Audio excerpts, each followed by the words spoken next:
नमस्कार दोस्तों। राजस्थान इतिहास में जो हमारी मेवाड़ की सीरीज चल रही है उसमें हमने पिछले वीडियो के अंदर खानवा युद्ध के बारे में पढ़ा था। खानवा युद्ध के परिणाम के बारे में पढ़ा था, बाबर की जीत के बारे में पढ़ा था, महाराणा सांगा की पराजय क्यों हुई उसके बारे में पढ़ा था। उसके अलावा महाराणा सांगा की मृत्यु कैसे हुई, कहाँ पर हुई थी, इतिहासकारों के जो विविध मत है उनकी मृत्यु को लेकर हमने उसके बारे में पढ़ा था।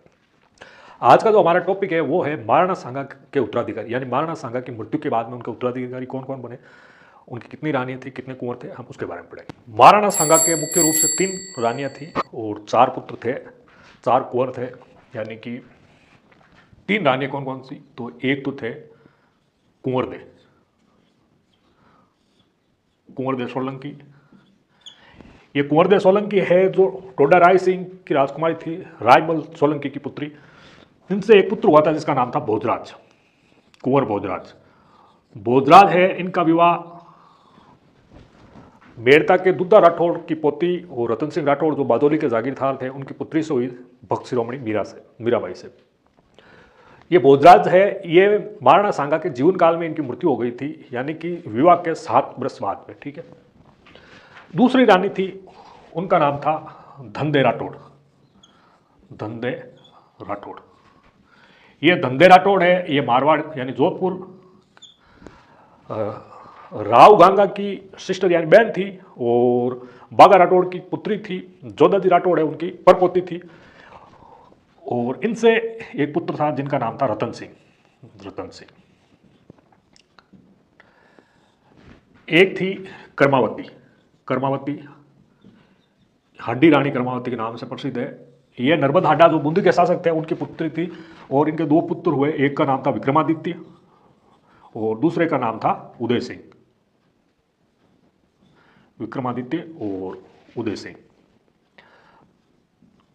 तो अब हम एक एक के बारे में पढ़ते हैं।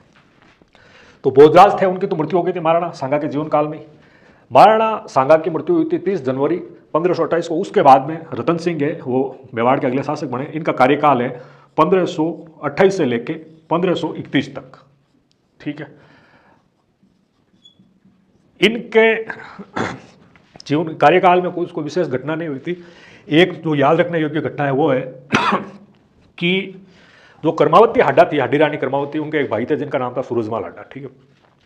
सूरजमल हाडा और रतन सिंह ये दोनों अहेरिया उत्सव यानी कि जो बसंत पंचमी के दिन मनाया जाता था मेवाड़ के अंदर, जिसमें शिकार किया जाता था, तो उस दिन बूंदी सीमा के गांव गोकरण गांव के अंदर ये रतन सिंह और सूरजमल आपस में किसी बात को लेकर विवाद हो गया, अनबन हो गई, तो युद्ध करते हुए एक दूसरे को मार दिया। पहले रतन सिंह ने सूरजमल हाडा को मारा, सूरजमल ने कटार घोंप के रतन सिंह को मार दिया, यानी कि दोनों की मृत्यु हो गई। कब हुई? 1531 की बात है। कहाँ पे? गोकरण गांव में।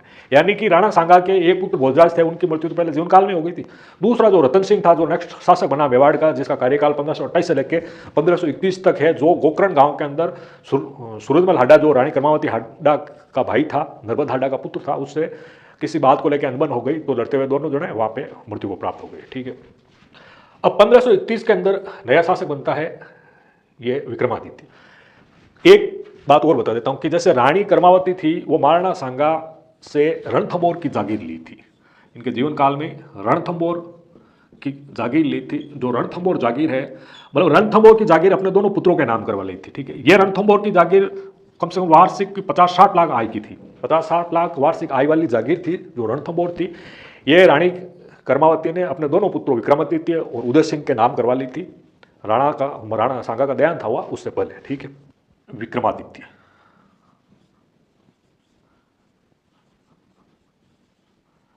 ये जो विक्रमादित्य रतन सिंह के बाद में शासक बने थे, राणा सांगा के पुत्र थे। इनका जो कार्यकाल है वो है 1531 से लेके 36 तक, 1531 से 36 ईस्वी तक। तो इनके कार्यकाल में क्या क्या हुआ, इनके बारे में क्या क्या बातें हैं, हम उसका जिक्र कर लेते हैं। तो एक बात तो यह है कि ये जो महाराणा बने थे विक्रमादित्य, ये कायर, आलसी और विलासी थे, जैसा पुस्तकों में लिखा गया उसके आधार पे मैं आपको बता रहा हूं। ये कायर, आलसी और विलासी थे। इनके दरबार में 7,000 पहलवानों की फौज थी। ठीक है। इनके दरबार में 7,000 पहलवानों की फौज रख रखी थी इन्होंने।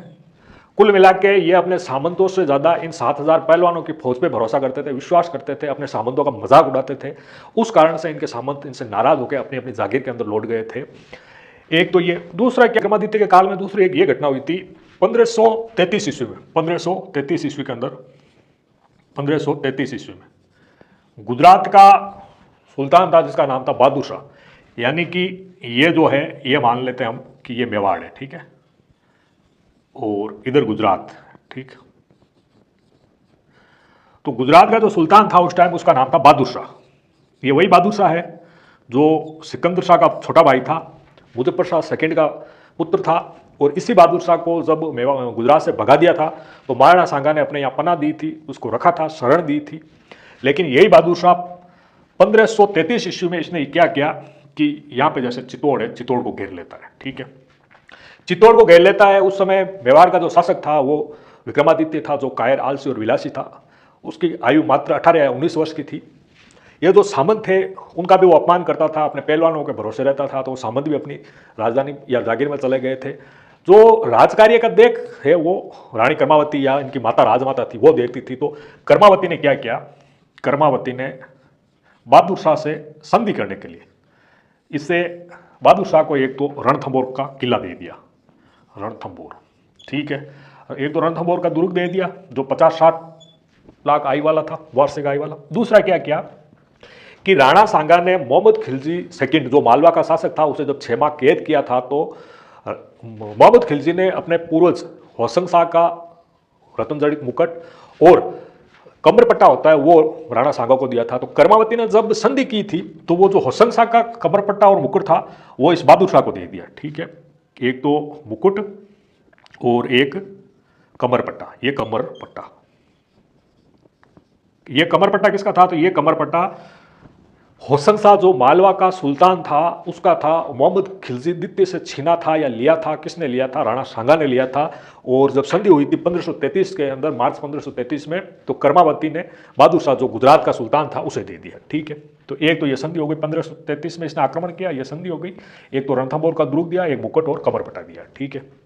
अब हम आगे बढ़ते। बहादुर शाह ने क्या किया कि 1533 में चित्तौड़ पे घेरा डाला और इस संधि के अंदर एक तो रणथंभौर दुर्ग मिल गया, कमरपट्टा और मुकुट मिल गया। तो इसने क्या किया कि 1534-35 में, 1534-35 में फिर इसने चित्तौड़ पे आक्रमण किया। क्या किया इसने, यह किया कि एक तोपची था जिसका नाम था रूमी खां। रूमी खां को इस बहादुर शाह ने कहा कि तू मुझे चित्तौड़ जीत के दे दे या चित्तौड़ का घेरा डाल, और जब चित्तौड़ जीत लेंगे तो ये चित्तौड़ का तुझे हाकिम बना दूंगा, ठीक है। तो इसने क्या किया कि ये जो चित्तौड़ है मान लो, तो इस चित्तौड़ का घेरा डाला। ये घटना है 1534 एंड की, यानी 1535 शुरुआत की। तो इसे 1534-35 का कहा जाता है। तो रानी जो कर्मावती है, अभी जैसे ये रानी कर्मावती, तो रानी कर्मावती ने क्या किया कि रानी कर्मावती ने अपने जो 2 पुत्र थे, एक का नाम तो ये विक्रमादित्य और एक उदय सिंह, इन दोनों को भेज दिया अपने ननियाल यानी बूंदी, ठीक है। इन दोनों को ननियाल भेज दिया।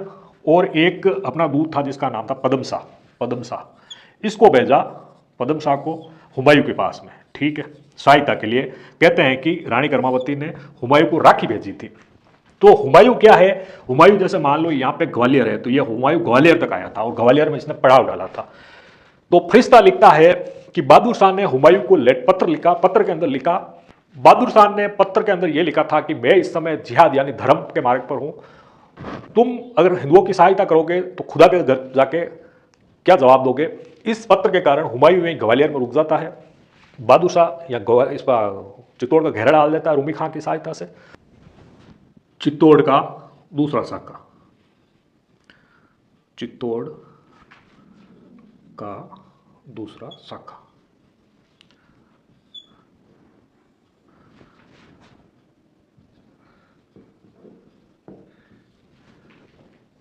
यह हुआ था 1534-35 ईस्वी के अंदर ही। इसका समय है जो है 1534-35 ईस्वी, ठीक है।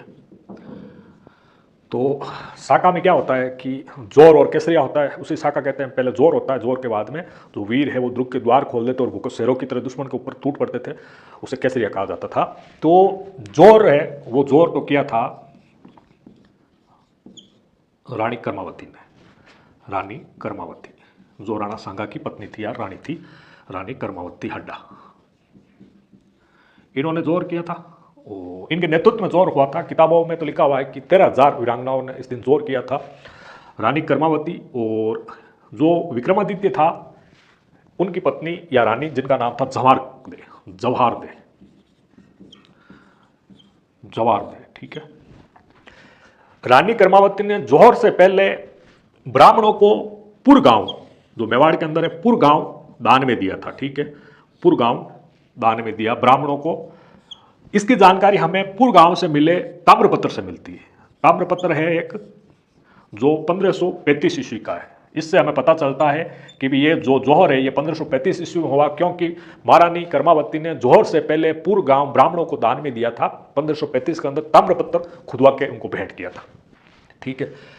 और जो केसरिया हुआ, केसरिया ये है, जो केसरिया ये हुआ था, एक तो देवलिया प्रतापगढ़ के सामंत थे बाघ सिंह देवलिया या बाघ सिंह गुइलोत, बाघ सिंह, इनके नेतृत्व में।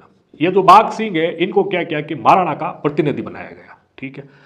तो महाराणा का प्रतिनिधि बनाया गया था, तो इसके कारण इनको देवलिया दीवान कहा जाता है, ठीक है। तो बाघ सिंह के वंशजों को देवलिया दीवान की एक उपाधि मिल गई थी।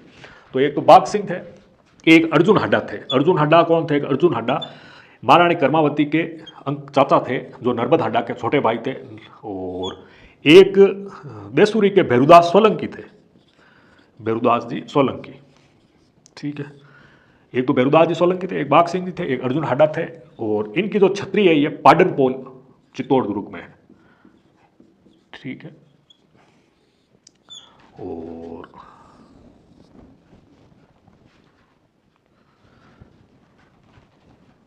तो एक तो बाघ सिंह जो देवलिया के थे, एक अर्जुन हाडा जो बूंदी के थे, नर्मद हाडा के छोटे भाई और रानी कर्मावती के चाचा। और एक भैरुदास सोलंकी थे जो देसूरी के सामंत थे। एक जाला सिया, ये जाला सिया है, ये गोगुंदा या सादड़ी के थे, यानी राणा सांगा के मामा के बेटे भाई थे, या अजा जाला या सजा जाला के पुत्र थे ये। अच्छा, तो क्या हुआ कि 1534-35 के अंदर रानी कर्मावती के नेतृत्व में जोर हुआ था, जिसमें 13,000 महिलाओं या वीरांगनाओं ने जोर किया था, जोर वर्त करके अपने सतीत्व की रक्षा की थी। आक्रमणकारी था वो गुजरात का था बहादुर शाह। और जोर से पहले इन्होंने पूर्व ग्राम ब्राह्मणों को दान दिया था। दान देने से पहले इन्होंने एक ताम्रपत्र खुदवाया, जिसके ऊपर जो समय है वो 1535 ईस्वी का है। हमें उससे पता चलता है कि 1535 ईस्वी में रानी कर्मावती ने जोर किया था, ठीक है। जो केसरिया करने वाले थे वो एक तो देवलिया के सामंत थे जिनका नाम बाघ सिंह था। इन्होंने महाराणा का प्रतिनिधि के रूप में युद्ध किया था, इसलिए उनको देवलिया दीवान कहा जाता है। इनके साथ में एक अर्जुन हाडा थे, भैरुदास सोलंकी थे और एक जाला सिंह थे, ठीक है। जो बाघ सिंह है इनकी जो छतरी बनी हुई है पाडनपोल पे बनी हुई है चित्तौड़ दुर्ग के अंदर। तो ये याद रखने योग्य बातें हैं। कुछ बात और है तो रानी कर्मावती ने जैसे इसको लेटर लिखा था हुमायूं को। हुमायूं ग्वालियर में आके बैठ गया था। बहादुर शाह ने उसको समझाया बात के भाई मैं जियाद के मार्ग पे हूँ और तू आके हिंदुओं की सहायता मत कर। अगर तू हिंदुओं की सहायता करेगा फिर मर के तू जाएगा तो तू अल्लाह को या खुदा को क्या जवाब देगा। तो इस कारण से ये तो यहाँ बैठ गया था। ये यहाँ बैठ के इंतजार कर रहा था, वेट कर रहा था कि चित्तौड़ में जो बहादुर शाह ने घेरा डाला है उसका परिणाम क्या निकलेगा। तो ये इसके बाद में ये क्या करता है, बहादुर शाह यहाँ से जीत के अपना हकीम या जो भी था उसे नियुक्त करने के बाद में चला जाता है। लेकिन ये जो रूमी खां से इसने जो वादा किया था ये है ना, इसने पूरा नहीं किया। इस कारण से रूमी खां क्या है, हुमायूं के पास चला जाता है। हुमायूं के पास जाके सारी बात बताता है।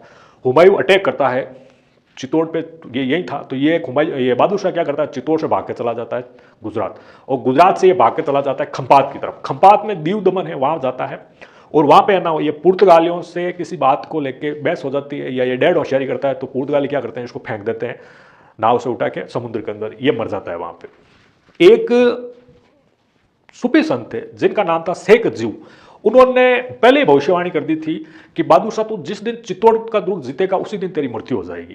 तो वो संत थे, सूफी संत, उनकी भविष्यवाणी ये यहाँ पे सत्य हो गई और बहादुर शाह को पुर्तगालियों ने समुद्र में फेंक के उसकी ई लीला को समाप्त कर दिया, ठीक है।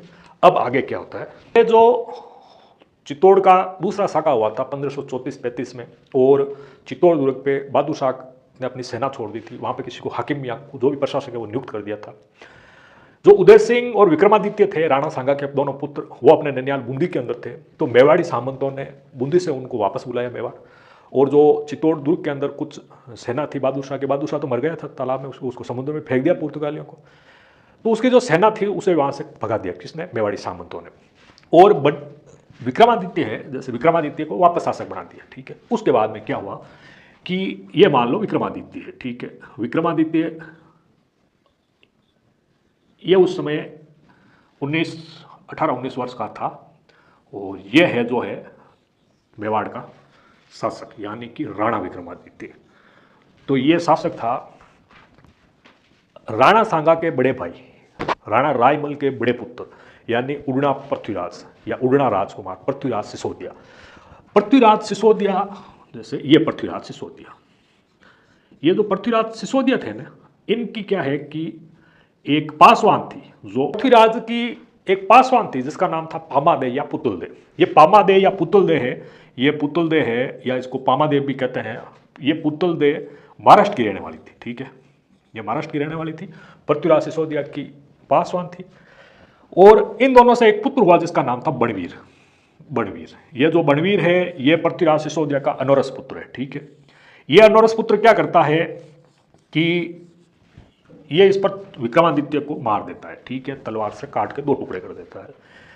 ये मारने के बाद में ये एक इनका छोटा भाई था जैसे उदय सिंह को भी मारने वाला था। वो क्यों मारने वाला था कि ये इन दोनों भाइयों को मारने के बाद में मेवाड़ पे अपना अधिकार करना चाहता था, मेवाड़ का शासक बनना चाहता था। इसको ये लगता था कि ये जो विक्रमादित्य है ये एक कायर है और कायर को शासक नहीं बनना चाहिए, इसलिए इसने विक्रमादित्य की हत्या कर दी। उसके बाद में जब उदय सिंह की हत्या करने वाला था तो पन्नाधाई यानी धाई माता, धाई माता का अर्थ होता है वो महिला जो राजकुमारों को अपने दूध पिला के उन्हें बड़ा करती थी। तो एक धाई माता थे जिनका नाम था पन्नाधाई। ये जो पन्नाधाई है, ये पन्नाधाई, इन्होंने क्या किया, इन्हें जब पता चला कि ये बणवीर है, इसने विक्रमादित्य की हत्या कर दी है और उदय सिंह को भी मारने वाला है, तो इन्होंने उदय सिंह की जगह शयन कक्ष के अंदर क्या किया, अपने पुत्र चंदन को सुला दिया, ठीक है। चंदन को सुलाने से क्या हुआ कि बणवीर को ये लगा कि ये जो चंदन है ये उदय सिंह है, और उसने चंदन की हत्या कर दी। उसको ये लगा कि मैंने उदय सिंह को मार दिया है, चंदन को उदय सिंह समझ के मार दिया। पन्नाधाई ने क्या किया कि इस उदय सिंह की आयु उस समय 15 वर्ष के लमसम थी। उदय सिंह यानी कि जो धाई माता पन्नाधाई थी, उन्होंने अपने पुत्र चंदन का बलिदान देके उदय सिंह की प्राण बचा लिए थे।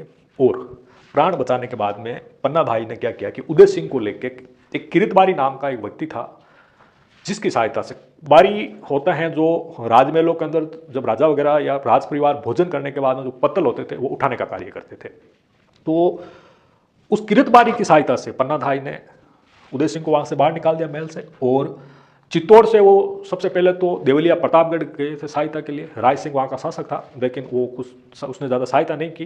फिर वहाँ से वो डूंगरपुर गए, डूंगरपुर आसकरण के पास में, आसकरण ने भी कुछ ज़्यादा हेल्प नहीं की थी। फिर वो गए कुंभलगढ़। कुंभलगढ़ में उस समय जो किलेदार था उसका नाम था आशादेवपुरा। तो आशादेवपुरा ने इनको वहाँ पे पनाह दी और उदय सिंह वहाँ कुंभलगढ़ के अंदर रहने लगे, ठीक है। इधर ये जो बणवीर है ये शासक बन गया, कहाँ का, मेवाड़ का। ये मेवाड़ का शासक बन गया। इसका जो कार्यकाल है वो है 1536 से 40 ईस्वी, ठीक है।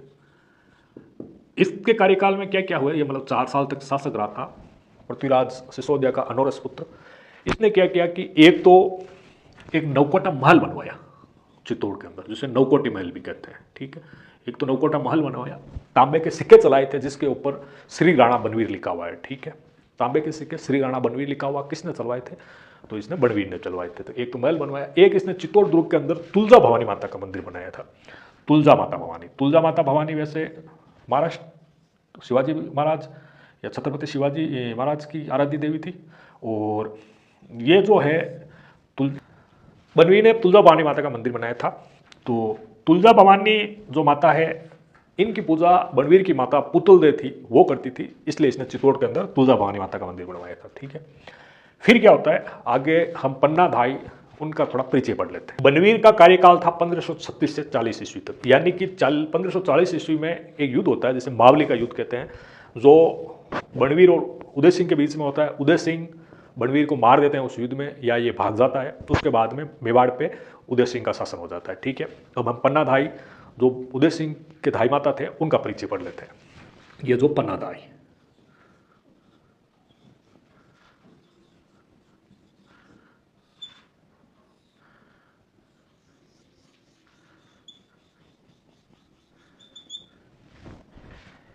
ये जो पन्नादाई थे ये माताजी की पांडोली, माताजी की पांडोली के रहने वाले थे। माताजी की पांडोली, माताजी की पांडोली गांव है जो चित्तौड़गढ़ में, ठीक है। ये माताजी की पांडोली के रहने वाले थे। और इनके पिता का नाम था, वो था हरचंद सांकला, हरचंद सांकला, ठीक है। हरचंद सांकला, सांकला ये हाकला, ये वैसे जाति से गुजर थे। और इनके जो पति थे उनका नाम था सूरजमल चौहान, जो राजसमंद जिले के अंदर एक गांव है कमेरी गांव, जो आमेट के पास में देवगढ़ रोड पे है, आमेट से 8 किलोमीटर दूर। यानी कि इनके पति थे, उनका नाम था सूरजमल सांकला, सूरजमल चौहान, सूरजमल चौहान। ये जो सूरजमल चौहान है ये खानवा के युद्ध में महाराणा सांगा की ओर से लड़ते हुए वीरगति को प्राप्त हुए थे, यानी कि राणा सांगा की आर्मी में या सेना के अंदर थे, ठीक है। और इनका पनोरमा बना हुआ है कमेरी गांव के अंदर, राजसमंद के अंदर, जो 4/8/2018 में बना था। जो पन्नादाई थे सूरजमल चौहान की पत्नी थे, और हरचंद हाकला इनके पिता का नाम था। माताजी की पांडोली के रहने वाले थे। कमेरी गांव जो राजसमंद के अंदर है, वहां पर उनका ससुराल था, और ये जाति से गुजर थे। ये जो जानकारी है ये आरबीएससी की पुस्तक क्लास 10 की प्रश्न संख्या 128, पाठ का नाम है, 11 नंबर पाठ है, उसका नाम है राजस्थान का प्रमुख व्यक्तित्व, उसके अनुसार बताई गई है, ठीक है। और दो बात है, वो दो बात यह है कि एक लोक मान्यता है, लोक मान्यता यह है कि महाराणा सांगा ने, महाराणा जो पन्नादाई है उनकी माता महाराणा सांगा की धर्म की बहन थी, यानी कि पन्नादाई का जब विवाह हुआ था जब महाराणा सांगा ने भात भरा था, ठीक है। महाराणा सांगा के जो आराध्य देव थे वो भगवान देवनारायण थे, जो गुजरों के भी आराध्य देव है। देवडूंगरी चित्तौड़ के अंदर महाराणा सांगा ने देवनारायण भगवान का मंदिर भी बनवाया था।